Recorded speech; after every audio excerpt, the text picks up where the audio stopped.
Boker Tov. So to summarize what we've seen so far with regards to Chol HaMoed, we've discussed whether Melacha on Chol HaMoed is Doraita or Drabanan.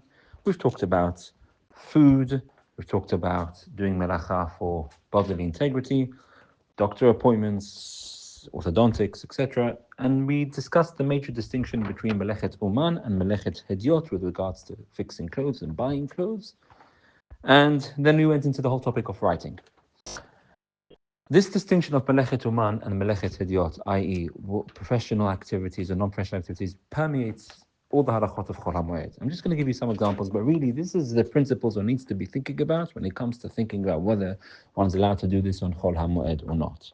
So, for example, cleaning the house, i.e., using a Hoover, or doing window cleaning, or sofa cleaning. All of these things you would never do on Shabbat or on Yom Tov. Can you do it on Chol HaMoed?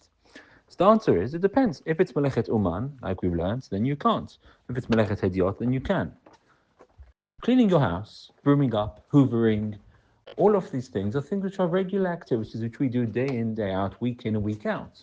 And therefore, there is no reason to say that one cannot do that on Chol HaMoed, provided, in parentheses, that you need this for the Moed, i.e., it would be wrong if you are last day of Chol HaMoed going into Yom Tov and you're going away to someone else for Yom Tov to stay at them, and you want to clean up your house before you leave, so when you come back after Sukkot, after Pesach, you have a clean house, that would be wrong to do. Because although that's Melechet Hediot, it's not for the purpose of the Moed. You can't clean up your house and sweep up, etc., if you're not going to be using that over the Moed.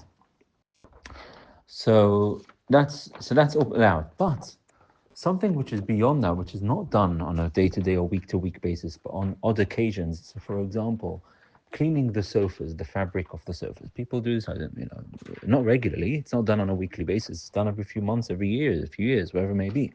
But this is something which is professional. Getting someone to come and clean your windows, that's something which is not, this is not a regular activity, it's more professional activity. Normally you get someone to come and do this. Right? These kinds of things are things which are not allowed to do because these are melechet uman, not melechet hediot. So that's with regards to cleaning up around the house. Same with regards to furniture around the house. If your chair breaks, so to temporarily fix it, the leg has fallen off. So temporarily fix it, to put some sellotape and to attach it. So you've got a chair for the next few days. That's absolutely fine, because that's melechet hediot, and you need the chair for the moed. You're going to be using it.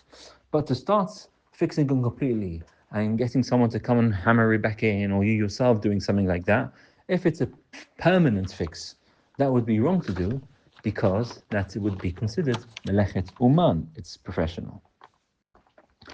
What about watering the garden?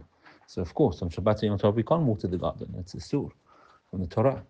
But on Chol HaMoed, can you do that? And the answer is, well, it's a melechet. Seemingly, it's not more than a melechet hediot. Right? It's not nothing professional about watering the garden. But this is only if it's going to be needed for the moed, i.e., you need to water it every few days or every week. If it doesn't need to be watered every week, then leave it after the moed. Of course, if you don't do it, then it's going to may cause the plants to die or to wither. Then of course you're allowed to, because that falls under the category of davar ha'aved, things which are going to be lost. But if it's not going to wither, but this is a weekly activity, and then that's permissible, because this is considered melechet hediot, and it's for the moed. It looks nicer. It's watered, it's hosed, it's looked after. Then that is fine to do. So that's the distinction. Always try to remember that the distinction between melechet uman and melechet hediot. That's always the principle one should be thinking about. Whether something is permissible to be done on Chol HaMoed or not.